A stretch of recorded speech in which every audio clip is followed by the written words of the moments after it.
Welcome to Homeschooling for Spirituality. The Flow is a delightful mix of insight, divine inspiration, and humor, where wisdom meets earthiness to help your ongoing spiritual growth and transformation. Follow the flow of enlightenment and explore everything spiritual through the deepest self-inquiry, as student Lisa Berry asks master spiritual teacher G.P. Walsh the kinds of questions you would ask an elder, a wise man, or a sage, and receive direct, simple, comprehensive, and deeply human lessons and teachings. From transcending the experience of separation, releasing old conditioned patterns and wounds, and alleviating suffering, to demystifying esoteric practices and revealing one's true purpose and innate freedom. Welcome to the flow of enlightenment. Transformation is all there is.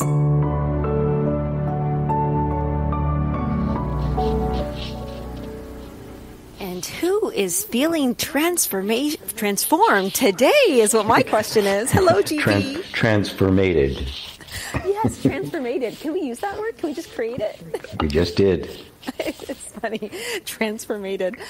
Well, certainly you've been assisting me, I'll tell you, and everybody else with transforming how we look at things, how we are experiencing things, perceiving things, and directing our thoughts. And we're going to jump into that a little further, but I want to start by saying, congratulations. But yeah, I do kind of want to say that. Maybe that is in order. But congratulations on a successful retreat that you led this weekend through Friday, Saturday, and Sunday. No, thank you. It was, it's truly gratifying to see. It really is. And you know, the reality is you don't transform. Just your view of yourself transforms. You can't transform and you don't need to. There's nothing wrong with you. Yes. I'm learning this now.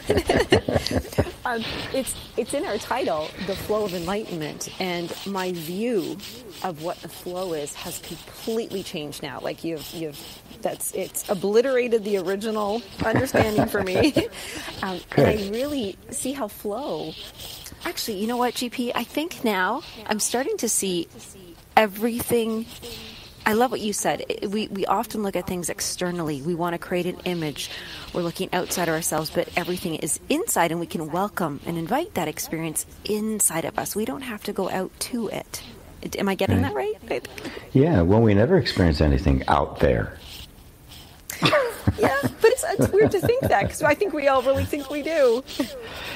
Well, that's the illusion of our senses, of the perception. I mean, when you look at something, you never see it over there. You see the light right here on your eye. You can look at a star in the sky, and I mean that light has traveled tens of millions of light years just to touch your eye. And that's special in and of itself. Isn't it? Unique and beautiful. Everything is experienced here.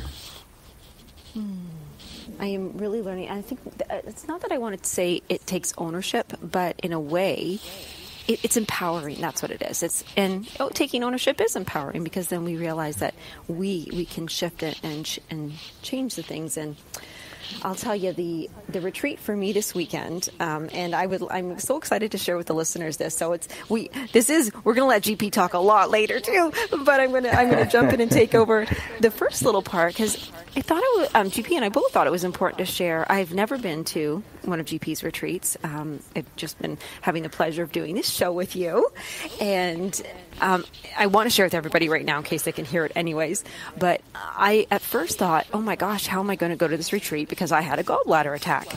And I have to tell everybody, if you're ever in a position when you're not feeling well, it's actually the perfect time to have a retreat. You retreat, and you actually find new ways of I had a completely different view of what I was going through. And talk about, GP, you often talk about alleviating suffering. That's what we want. Mm-hmm. And it's funny. I kind of laughed because, GP's often right, you guys. I just got to tell you that. I hate to say it, and he is. He's often always right. and you'd said to me once that people don't go seeking the truth or change or something better when they don't know, when they think they already have it well. And so I wasn't in pain before, so I wasn't really worried about it. And then suddenly I was in a lot of pain, and I thought, all right, give it to me. What do you got? And so... Oh, yes, it peels away a lot of nonsense, Nonsense, yes. Christ said it's easier for a camel to go through the eye of a needle than for a rich man to enter the kingdom of heaven. That's what he meant. Because if I've got it all, I'm not motivated. I'm not motivated to do that. And that's also what's meant by blessed are the poor in spirit. You don't have to be poor in order to get there. We don't have to become beggars. But with that dependency upon external conditions is definitely an obstacle to spiritual awakening.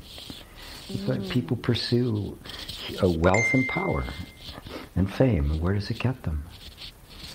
Nowhere. It gets them further away from themselves, that's for sure. It does, yes. Yes, and what I witnessed was there's, I'm going to guess. So gallbladder attack will do it. A gallbladder attack will do it. Yeah, but it certainly, I really enjoyed, I had to lay down anyways, and so I apologize to everybody. I know because we have some listeners that were there as well. I unvideoed myself, but I was just really listening. And what I love, so I just want to walk through this, is first of all, there's about, and I didn't count them, but I would say 30 people, joined the retreat this weekend. And what I appreciated so much is that GP, begins with a meditation. And his meditations are very different than others. If none of you have tried one, you've got to go onto the site and just, or one of the YouTube channels, GP, and get one of your meditations, because what is so different is that you really help us step outside. Sorry, here's the outside thing. You're actually stepping inside, I should say, of your body, so that the body doesn't matter. You are now in your senses. And you kind of prep us. And what I noticed that, because it was a little tricky for me to talk at the time, but it was okay, because there were other people who, as you began with that meditation, others were able to feel safe enough that questions could arise for them, and they felt safe enough to ask not for your guidance to tell them what to do, because you never did that. You would ask them questions, or help guide them to where something, not trauma, like, oh, what was your trauma? Were you abused? What did you go through? And did you ever hit your head? It was where's the energy stuck? Where do you feel unsafe? And I love that, because a lot of people are afraid of going to a traumatic moment or the symptoms. And for the whole retreat, everybody's question helps everybody. And I have to say that there's one lady there. She had a cat with her, and it just made me so happy because I got to look at an animal. But you get to meet. There was actually a couple of cats. You didn't see them all.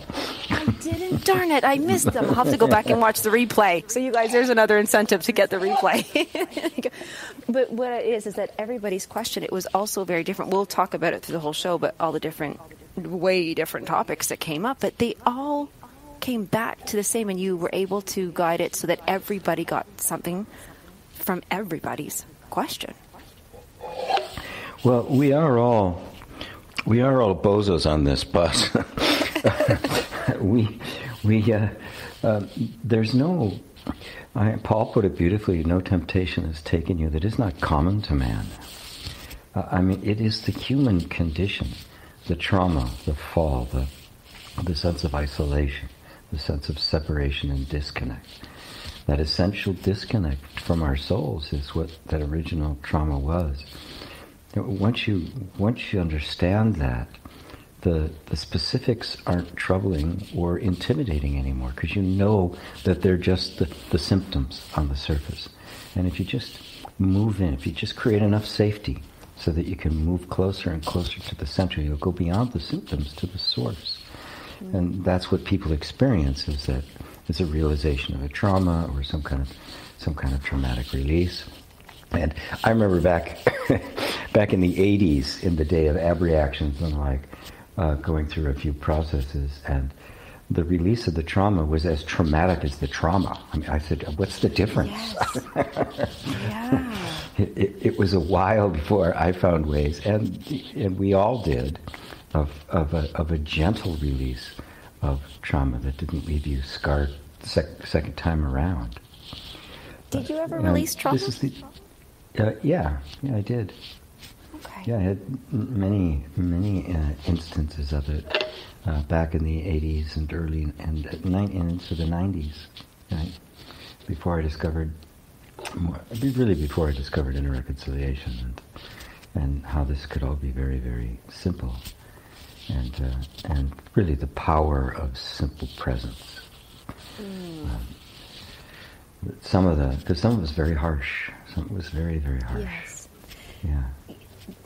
That's a big one. I remember so many ways back in the day they used to treat how to stop smoking, and I didn't smoke myself, but my friends would, and they would tell me what they had to go through, like putting your cigarette butts in a glass of water for a week that you would smoke, but then drinking, and I was like, oh my God, that sounds horrendous. And I was like, that sounds rather harsh. There must be an easier way, and so do you think there'll ever be anything any simpler than this, than self-inquiry and? Well, what could be more simple than direct? I mean, the other one, like putting your cigarette butts in a glass of water and they have to drink it, is a behavioral reconditioning, right? You're reassociating the cigarette with misery instead of pleasure, because it's normally associated with pleasure. And that has a limited application, right? And it's hard to get to the depth of this, especially some things, there's some things like smoking and drinking that are so intertwined in the culture that you can't simply through behavioral modification disconnect all of those associations. It's just impossible. There will always be a craving there. I am so glad you said that. That's simply a behavioral reconditioning. And what self-inquiry is not reconditioning. It is transcending. Transcending conditioning, yes. You discover the unconditioned you, the you that was never conditioned in the first place. The nervous system was conditioned, not you. But we mistake ourselves for our nervous system, our body and our mind. And therefore it gets all wrapped up in our behavior and in our thoughts and our feelings and in our self-image. And we lose touch with that. And so then we try to modify our behavior and we modify our thoughts, and we hold a good thought, and sometimes it's brutal, like eating your own cigarette butts. Sometimes it's a little bit more gentle, like visualization or hypnotherapy. But it's all a reconditioning. It doesn't go beyond the conditioning to the pure, originally innocent self that is still there. That's the big discovery. I love that. I had to laugh when you said wrapped up, because we will use that languaging. I just got so wrapped up in it, or I'm so wrapped up in this. And literally, what's going on is your central nervous system is wrapped up in this environment, and it is now conforming to it. It assumes that environment is real and the ultimate and the absolute. Unless something comes along and questions that, it will continue to operate that way automatically, right? Because it is an automatic device. It creates automatic behaviors, so you don't have to think about it, right? Yeah. Which of course is very useful, because if I had to think about everything, if I had to follow instructions to tie my shoe, I would definitely buy loafers. That's hilarious. Oh my gosh. Yes. Oh, what's funny? I for the life of me, the regular back in the day coffee makers, not the easy ones they have now, but because I didn't do it often enough, if I was to make it for somebody when they came over, I was like, gosh, I don't remember how I got to get the instructions out every time. And I thought, can you go pick a coffee up on your way over? Come on. So, thank God for Starbucks, right? Yes, just go there. Just get your own damn coffee. So is question number one, question the environment? Well, to understand that the behaviors are a result of the nervous system adapting to an environment. That means that you don't have to fix the nervous system, you just have to change the environment. Yes. That was my big insight. You don't need to fix anything, because the nervous system is an adaptive machine.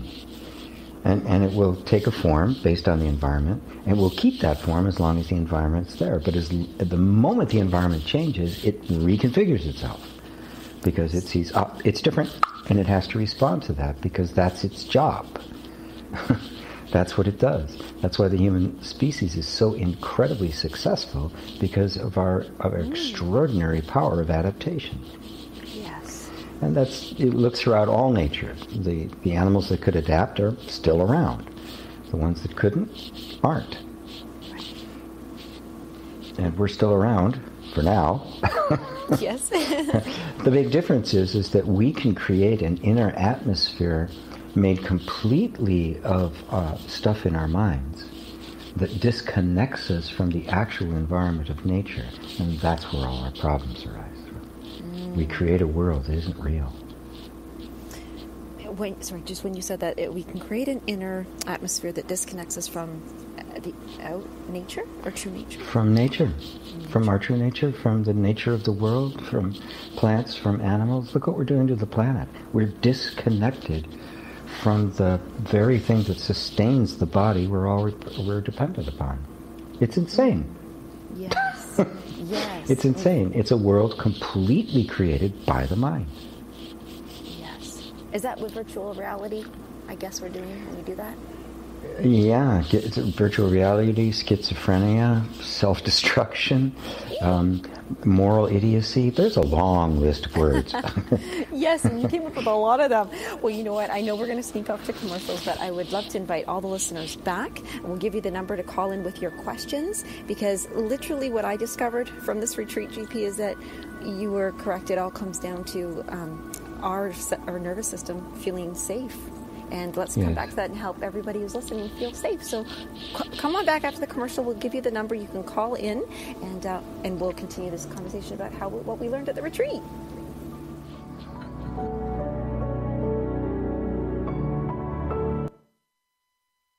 The Real Conscious Connection. OMTimes Radio. IOM FM. OMTimes Magazine is one of the leading online content providers of positivity, wellness, and personal empowerment. A philanthropic organization, their net proceeds are funneled to support worldwide charity initiatives via Humanity Healing International. Through their commitment to creating community and providing conscious content, they aspire to uplift humanity on a global scale. OMTimes, co-creating a more conscious lifestyle. My name is Victor Furman. Some call me the Voice. I've always been fascinated with human nature, spirituality, science, and the crossroads at which they meet. Join me Wednesdays at 8 p.m. Eastern on OMTimes Radio, and we'll explore these topics and so much more on Destination Unlimited.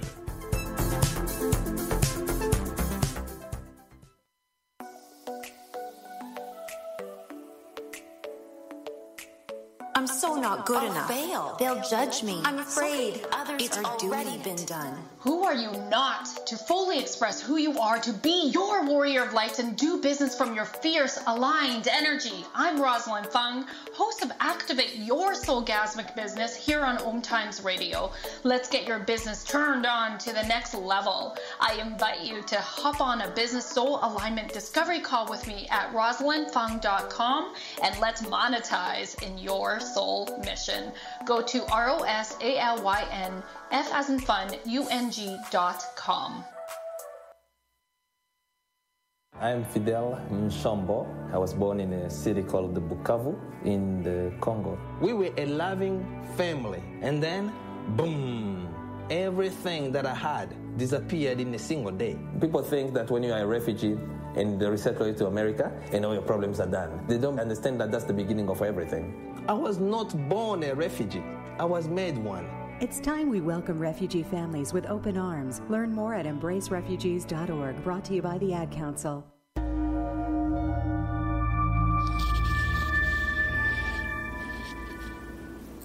Welcome back, everyone, to the flow of enlightenment. That's where you guys are right now, and we're sharing a whole bunch of stuff. But let's first start off with, if you are listening right now, you're listening to us with us live, and you have a question.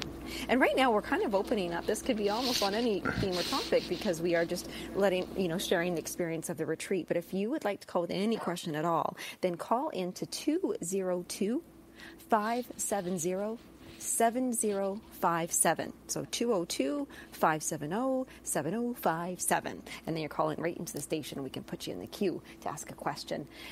And so, GP, you do these retreats.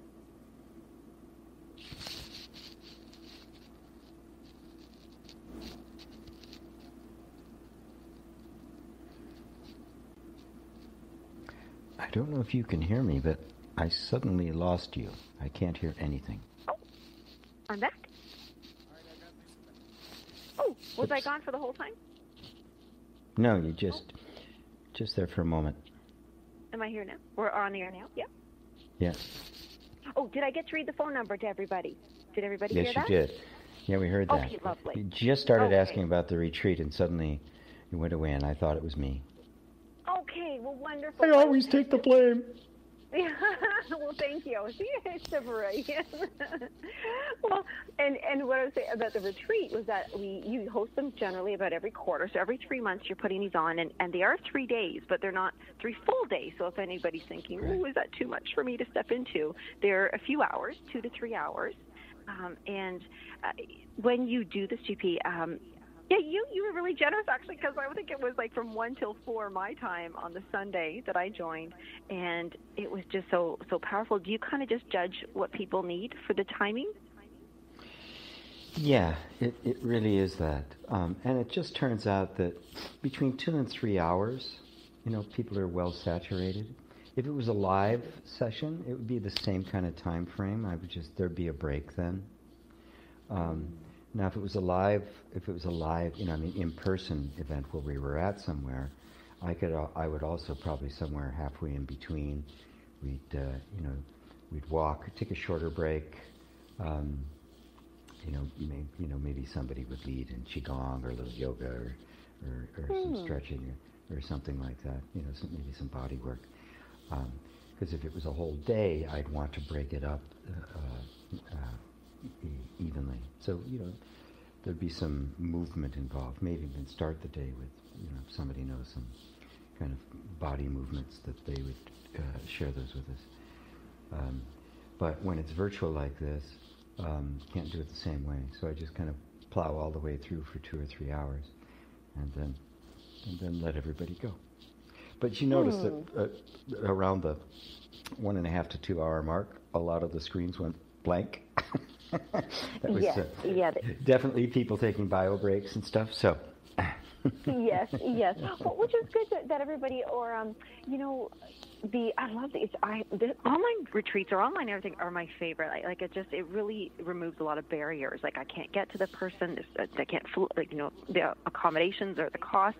So for me, the online thing was really good, and I was so glad to be able to attend that. And as I said, coming in, I really didn't know what to experience, because I had experienced you during our show, and then my own conversations with you. I can't believe the transformation that has gone. What's really interesting is, going into this, I thought, oh boy, am I ready for this? Is this going to rock my world, and I'm not going to be able to function, even know how to talk after this? Am I going to be so, confused? Or am I going to feel like a god, like I know everything? Walk away. But really, what I walked away with was, it was very much being more comfortable with being embodied and understanding what that means, because you want to have a good relationship with being embodied. I think a lot of people want to escape their body because things aren't going well, whether it's financially, health-wise, just all these things. But the retreat for me allowed me to be happy to have my body, but know that I'm not my body, and to really, the experience was even more of I don't know, this is a weird way to explain this, but if anybody would ever desire or want to, when they were little and they were watching the Flintstones or anything, and they saw somebody levitate, and that something silly or goofy, it's like I felt like I was levitating. Because it was out of body, but in my body, very present. But it was a getting to know myself, and oh my God, there you go, there it is. I think I got to experience what you call the innocent. What is it you call that? The original innocence. Original innocence. I have to now. That's a quote. I'm going to have to quote myself for this now. That's what it was like. It was like a clearing. Even though I didn't know what they were, all my conditionings and all the programs that are running around Lisa Berry's life, they kind of just went away for that moment. I felt very safe with everybody that was there. It didn't feel like there's any judgment and everybody that came up, it felt like my heart just opened up right to them. There was no, even if I didn't even have their thing that was going on. And trust me, guys, you got anybody listening here right now, like we even talked about things like entities and afterlife and the very thin veil between, the afterlife and here in the 3D physical world. And GP, one thing that you do, which was the word goes beyond respectful. You're not just respectful of things that maybe you do or don't believe or agree with or not agree. You honor them. And that's a very different place to receive that from somebody. So even if I came up to you and said, you know what, my cat is a god, and and said something, right? You wouldn't just respect me and say, well, there you go, Lisa, that's great. You actually did it in a way that was honoring me, like truly, like Lisa is really experiencing her cat as a god, and this is helpful to her. So you have a way of meeting people, and that's the one thing I would love to everybody to hear, that you can come from anywhere and show up. Well, that's. Remember the underlying motivation of the mission is to alleviate suffering at all costs, and if you can't do that, at least don't cause any fresh suffering. Right. Right. And yeah, there's some things that I think are there. It's not really useful, that kind of knowledge. It isn't all that helpful. But if you just lay that on somebody, then they're not going to feel safe, and it's going to close down. And at that point, no conversation can take place. And suffering increases. So you have to start from, no matter where somebody's at, where they're at is where they need to be for right now. Our human lives are not arbitrary, and they're not made to just collect a lot of stuff.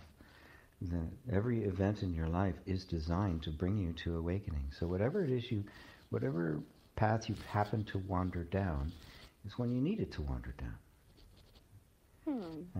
But all paths are temporary. They're a means to an end. They're not the end. And at some point, all paths become outgrown, and you go beyond all paths entirely. I mean, when you know yourself as the truth, what path do I need to myself, right? Mm-hmm. But when I'm on a path, there's a tendency to cling to it for meaning and for purpose and for a sense of identity and a sense of safety, right? And that's when it becomes a problem, because if you're clinging to it when it's time to outgrow it, right? I mean, you're a size 6. Right, trying to get into a size 0, right? It isn't going to feel very comfortable. It's time to go beyond it. That willingness to question to the point where you can go beyond is the openness that requires a sense of safety, which could then get permeated by curiosity and eventually love. One thing I really learned from the retreat, I think I knew it, but I didn't know it. That's what I think a lot happened on the retreat for me, is I knew things that I didn't know I knew them. Is that all these things that we're looking for, forgiveness, even from ourselves. So if we're carrying around shame or guilt, there's a couple of people there that really shared some things they were hanging on to, that unless they found a way to feel safe, they needed to offer themselves safety before they could offer themselves forgiveness. And is that true? Almost like safety is the environment that we all need first. Safety is the environment, yes. Remember, all of our traumas, including guilt and shame and remorse, and all of it was caused by the environment not being safe. We couldn't be you. One person even articulated it that way. It wasn't safe to be myself. That's the essential disconnect. If it's not safe to be yourself, you can't change yourself. So you literally have to disconnect with yourself and become somebody else in order to survive. And that is the original deepest trauma, and we all experienced it. So what would the remedy be? Obviously, if it was danger that created it, the cure is safety. Nothing more. And nothing else is needed. All the self-help techniques in the world can be retired. They're not needed. If you create an inner atmosphere of safety, and the only way to do that is through wisdom and understanding. When you really understand how the nervous system works, and you really understand what it is you've been through, and you really understand all of the things that have created the environment in which all the stuff you're going through that you hate was created, and that none of it was your fault, you begin to rediscover you, that thing that I refer to as the original innocence, that which was never touched, the real you that simply was not given permission to express itself. And that's all we want. It's the freedom to express ourselves. And it's in the family, and it's in our culture. Our culture is just horrible. Yes. Yes. Well, here's a question for you. This is a big one. Oh, great. Okay, we'll take you in a second here. Here's this question then. Is it possible that anybody can be born and not have an environment, can one person ever have an environment of safety for their entire life and never leave pure innocence? We got you back. All right, GP. Yeah, it just went away. Did you get all right, where were we? One question, then we have a caller online. The question is it possible that any person can be born and never experience an unsafe environment, so that they are always in a safe environment, they never get programmed, they never get conditioning, they always stay their pure innocent self? No, absolutely not. So we're cursed. No. Weirdly enough, and this is a bizarre thing that people don't like to hear, it isn't a mistake. It has to happen. It is the process, the spiritual process, by which consciousness becomes self-aware. Otherwise, we're just like animals. Animals don't suffer. I mean, they feel pain and the like, but they have no inner conflict, and they have no sense of their own self-existence. Neither does the child. It's pure undifferentiated consciousness. If this doesn't intrude itself, the yang doesn't meet the yin, or the dark doesn't meet the light, there's no understanding of the totality of being. But this time, when you go through it and recover that original innocence, it's forever. You can't lose it. So it's not, none of this is a mistake. That's comforting. That is comforting. Oh, so comforting, right? Especially comforting to parents. Yes, right? Yes. Oh my God, I ruined my child forever. No, you didn't. You're playing your part. This is what, yes, you are playing your karmic role. This had to happen. And that's why, people get to a certain point of their life, they look back at all the things that happened to them, and they said, I am so grateful for that. Yes, absolutely. You are right. I recall that. Oh. Well, I think what we'll do is we'll push the commercial just a wee bit so we have a caller. We've got Jay on the line with a question. Jay? Hey, G. Can you there you are. Hey, Jay. Hey. Can you hear me? J meets G. Yeah.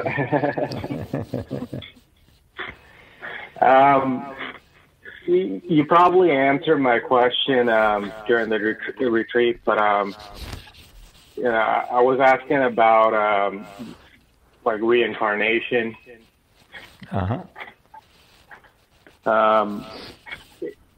if for a self and enlightened soul, would they be reborn again? Like if they exhausted all the vasanas? Would there be? They would not be forced to. No. But remember, that the fully realized being, there isn't somebody there. There's not this place populated with all these realized beings. It is simply being itself. That's the realization. And being, remember, form and emptiness, you can't separate the two, right? Right. If I experience form, even a body, but I have no identification with that body, I haven't been born into another body. I'm simply experiencing the universe from a different perspective. Right? It's a great question, and it's difficult to answer from the perspective of somebody still seeking their self-realization. From the point of view of the self-realized being, the question wouldn't even arise, because there's nothing but myself. There's nothing but reality. And I'm experiencing reality manifesting itself in just an infinite number of forms. And this is the key thing to understand. The form and the formless cannot be separated. The heart and the mind cannot be separated. The music and the song cannot be separated. And so you see that there is this continuum, this beautiful flow between the formless and the form. But the sense of identification that makes us feel as if I've been born into this body and maybe even forced into it against my will, that's not there. And so the sense of rebirth is not there. But the reality of creation is forever, because it's the nature of love to express itself. What would love be if it didn't love, if there wasn't manifestations of love, right? That's what your new baby is. It's a manifestation of love. I was going to say, this is the new baby guy. This is the new baby guy. Yeah, it's him. He gave birth during the retreat. That was a first for me. Well, of course, he didn't give birth. he played his part. I wasn't sure. Is that clear to you? Yeah. Well, the thing is, like if let's see.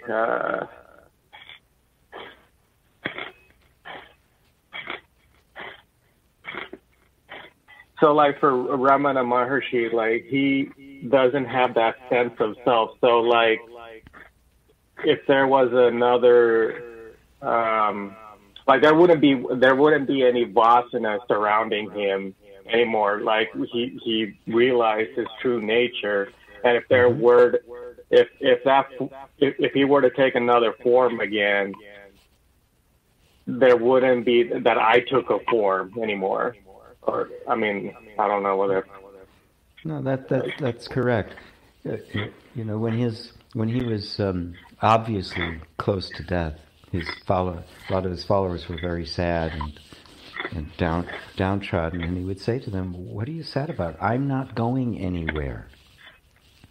The sense of I was simply not identified with the body. And really, that's all you have to worry about. How that actually manifests itself, I mean, who knows, right? Yeah, I mean, because I've heard many things like there was a stone linga or something where he was at, and whenever he stepped on it, he would experience intense nirvana, and like somebody saw a light disappear behind a mountain when he passed away. Mm-hmm. So, like, I'm trying to understand what all that means. All manifestations of the realization of the ultimate. But he realized the ultimate when he was 16. Right? Yeah. Right? And he was still here. Right. The body was still there. The body didn't disappear. So there was still an incarnation happening. Right? Right. What just needs to be clear is you are not the body. Right? But the body is not insignificant. It's not an accident. Right? Because without a body, there's no experience. Right. Because you can't experience. Yeah, I don't want to make it into a goal. Okay, like this is where I need to get to, so I'm gonna. So that's where I need to work towards. You know, I don't want it to make it into a goal. There's no sense in doing that. Like, no, there's not. And these are the kinds of questions the mind can really engage in. You know, like how many angels can dance on the head of a pin. It's not that it's insignificant. It's worth pondering. But what needs to be pondered is, what is experience when I am simply myself? That is, I just am. I'm not a body. I'm not a mind. I'm experiencing body and mind. The vasanas don't belong to me. They belong to the body and the mind. The process that gave rise to the body and the mind. The subtle body, you might put it. Exactly. Right? Exactly. Yeah, and what I am is so subtle. Like, it's easy to get identified with the mind. Every time a question arises, I know it's to satisfy the mind. No matter how much I satisfy it, it's an endless pit. It is an endless pit. Yes, it's like the little kid asking for candy. They never stop. Exactly. Yeah. Well, thank you, GM. But it's not really an important question. I just wanted to be satisfied. Well, it's not unimportant. There's no such. Yeah. I think it's a very important question because, Jay, so many people ask this question. First of all, they've lost loved ones, or they feel like they recognize in another body their loved ones who have passed previously, and they're searching for that connection. Why do I feel so close? Why do they, was this energy so familiar? Or maybe if I leave this planet, can I come back? And so I really appreciate the question. Thank you. Yeah. You're welcome, Lisa. Yeah. But like Dee said, when you realize your true nature, it's everything else is an experience. Like people think that they're gonna see God or like people believe in heaven, hell. Like in other cultures, there's other different beliefs. But like when I realized my true self, whether if there is a place like that, it's still experienced in consciousness. So like there's still consciousness there, even if it's a different realm. It doesn't really matter. Consciousness is what's experiencing all of that. Right. That's the big shift. That I am. Yeah. And if I can experience it, it can't be me. Exactly. It's a simple little formula. If I can perceive it, it can't be me. That'll hack away. That was my first lesson, by the way. That was one of your first lessons, Lisa. Yes, it was. I'll always remember. I think it was the first thing that actually sunk in. Yeah. Yes, it was. Yes, exactly. Yeah, and that's a big one. We'll repeat that when we have to sneak away to commercial break. But thank you, Jay, and again, much. congratulations, and give my love to your son and your wife. Thank you. I will. We'll be right back, you guys, right after the commercial break.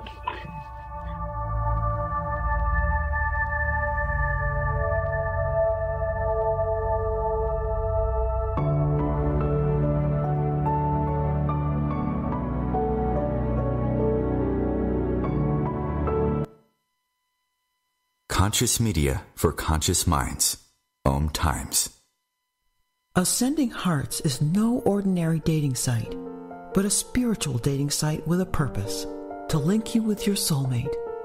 We engineer the serendipity so you can trust that you will attune with someone that has the same matching vibration as you. Ascending Hearts, the conscious dating site for the spiritually aware. Try Ascending Hearts for free. AscendingHearts.com. Hello, I'm Sandy Sedgbeer, host of OMTimes magazine's flagship radio show, What is Going On. My passion is sifting through information, research, and innovations from new thought teachers, speakers, and researchers pushing back the boundaries of what we know about life, energy, metaphysics, and the universe.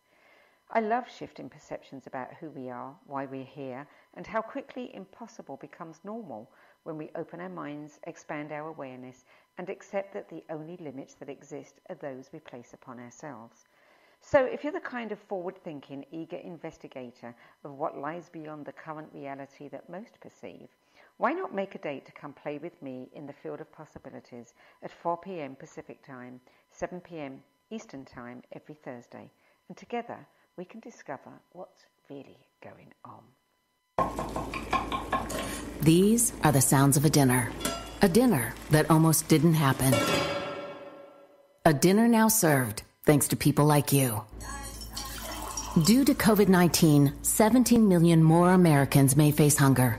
Feeding America is helping our neighbors in need. And if you're able, you can too. Donations are being accepted at feedingamerica.org/coronavirus. Brought to you by the Ad Council and Feeding America, 200 food banks strong.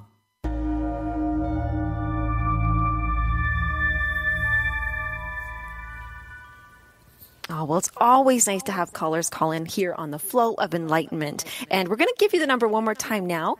Maybe you can sneak in today, maybe you can't. But for next time, we always, love when you do call in. You can also email us your questions at questions@gpwalsh.com.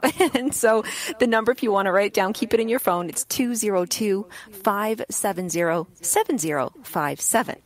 And GP, as we're talking about, just retreats and what comes up. And I'm just going to run down a few of the things that really showed up to me on the Sunday, because I was only able to make it that one day just because that fun little gallbladder thing.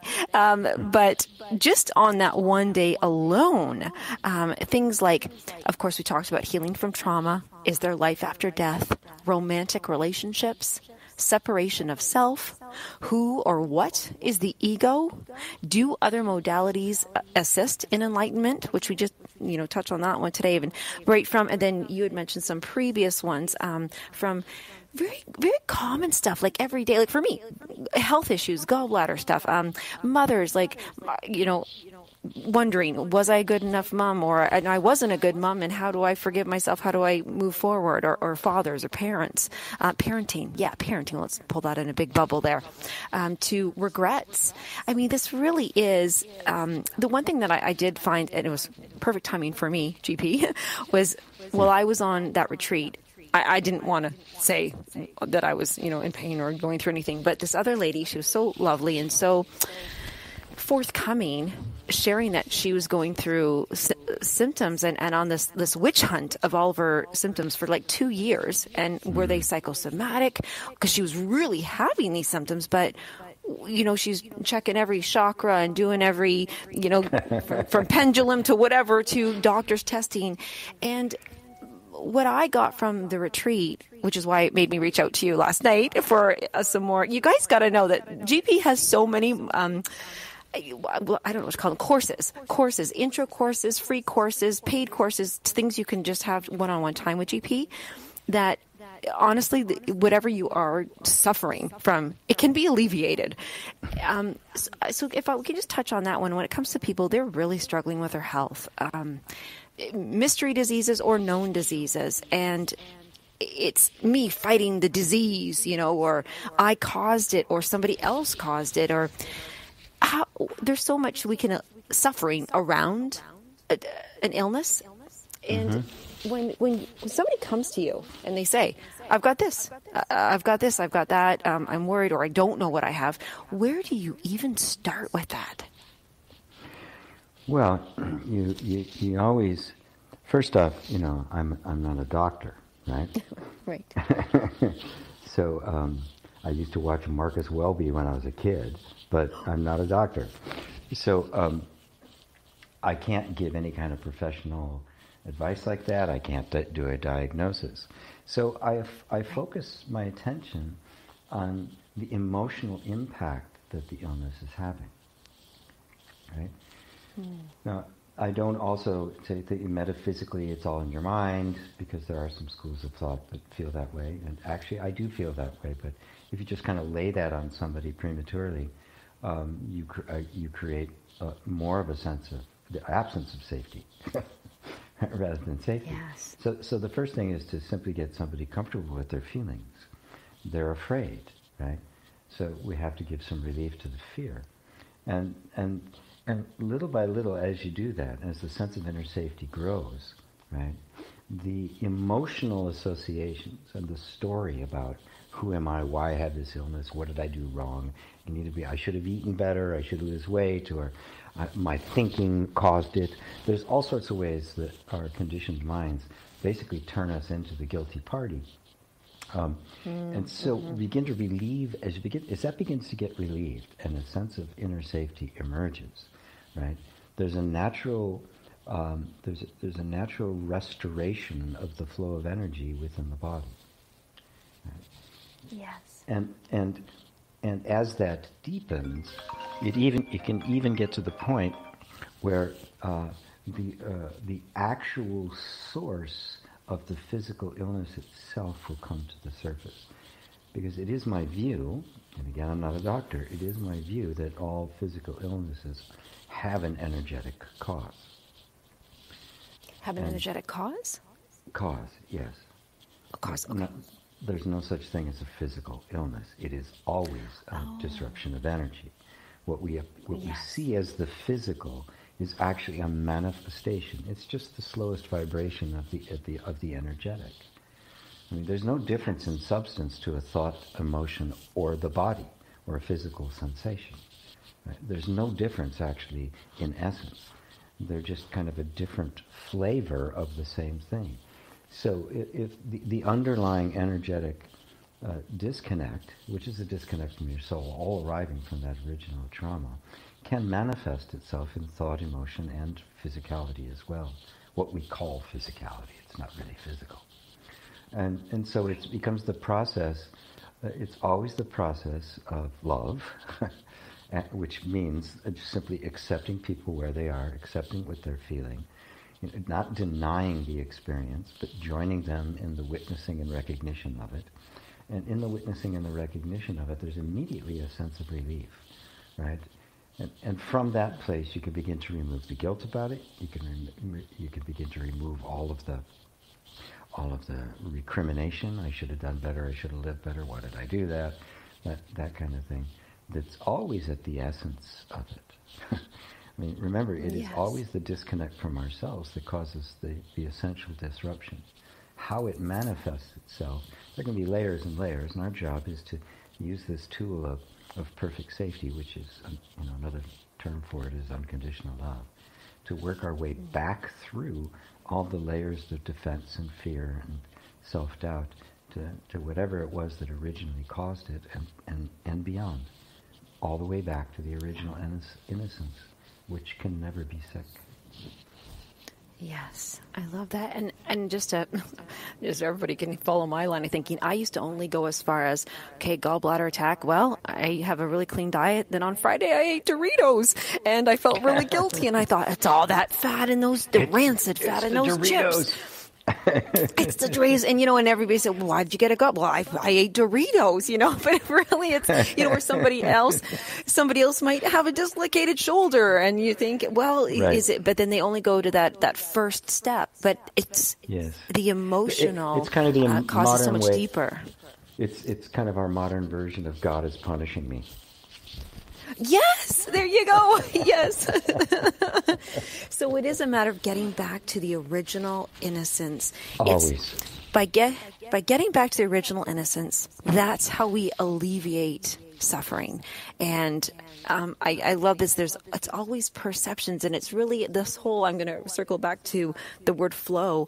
And for me, I just what I've learned so much from the retreat. What my experience was is I now have a different I'm looking through a different lens about what the flow is, where I fall in that flow, and I'm a part of the flow, and the flow's through me. So to me, the retreat really, it was more than an experience. It was an enlightenment.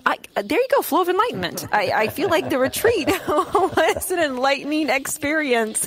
So I first of all want to, I just want everybody to experience this. So please, everybody, you must get in contact with us and think, let let us let you know when the next retreat is going to be. And if the retreat is not for you, there were some people who just thought the retreat was too much to handle. There's too many people. Maybe you have some ADD or autism or some just overwhelm or private. You want to keep things private. You could absolutely work solo with GP. He is, we can get in touch with you, can't we, GP? So, yes. I'm not aloof. Untouchable. I'm not hiding anywhere. Right, exactly. And so we do welcome you to reach out to us. You can always email us. Again, the questions at gpwalsh.com is going to be the best place, so we know that you're coming from listening to the show. We appreciate your listenership.